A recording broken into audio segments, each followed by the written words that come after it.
Hey Instagram, hi, it's Karen. How are you? I haven't been on social media for a couple days. You probably noticed a lot of people have checked in with me. I've been very sick.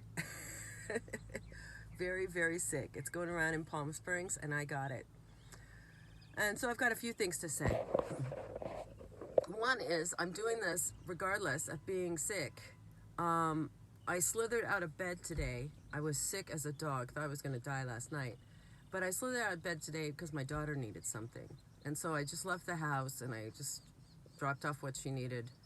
You know, that's mom life right there, right? It doesn't matter how sick you are. If your kid needs something, you got to go.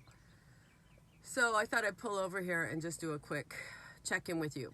Instagram. If you are following people that have these fantastic lives on Instagram, I am not one of them, okay?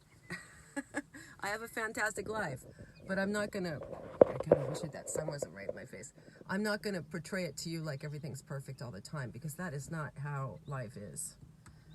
Life is not like that. I am currently sick. I'm sitting in a rental car because my car was totaled. I think you all know that. You went through the series with they recalled the motor on my Hyundai Sonata, and I got that all done, and then it was totaled.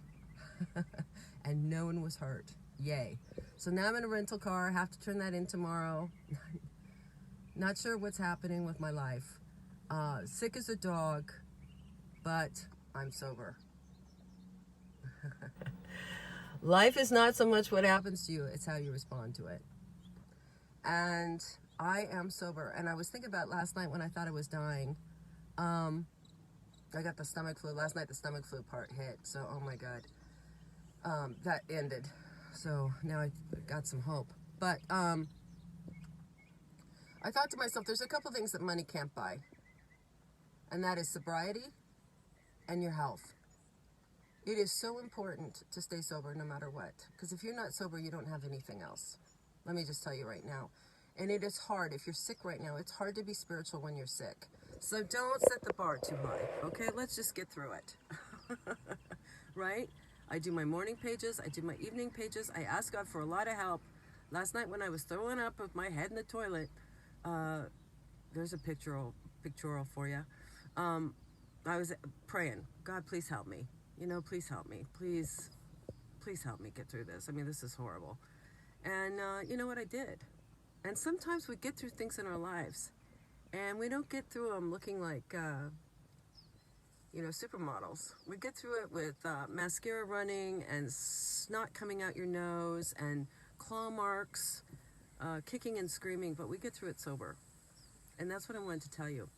A few days ago, before I got sick, I got a call from a woman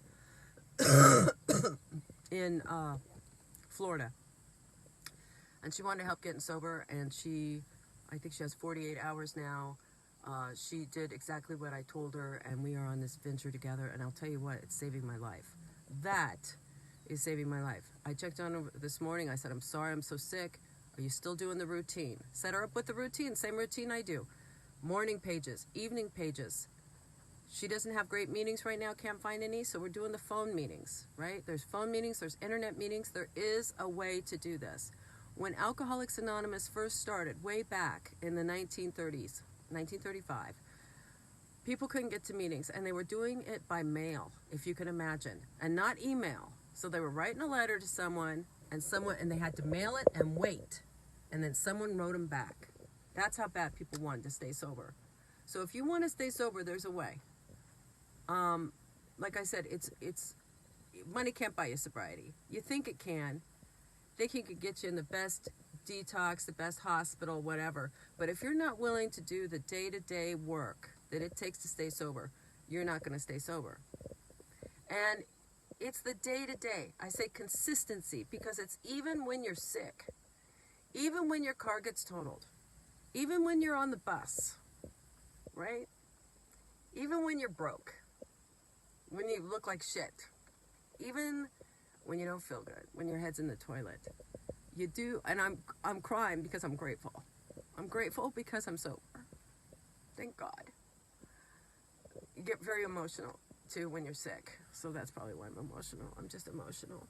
It's been an interesting 2020 already for me this last few weeks. I know there's big things in store, but sometimes God has to take you right down again before you go back up. So if you're in a down spot, we're going up. So hang in there. Snot flying, mascara rolling, stay sober no matter what. No matter what, you ask God for help. You pray. You go to meetings. And if all else fails, like this woman in Florida, thank God she came alive. She's saving my life. She's keeping me sober through this. Okay? Because I have someone to help. All the memes the last couple days that I've done while I'm sick have all been about service. Go back and look at them. Everything, single one of them, is about helping someone else. That is how you stay sober.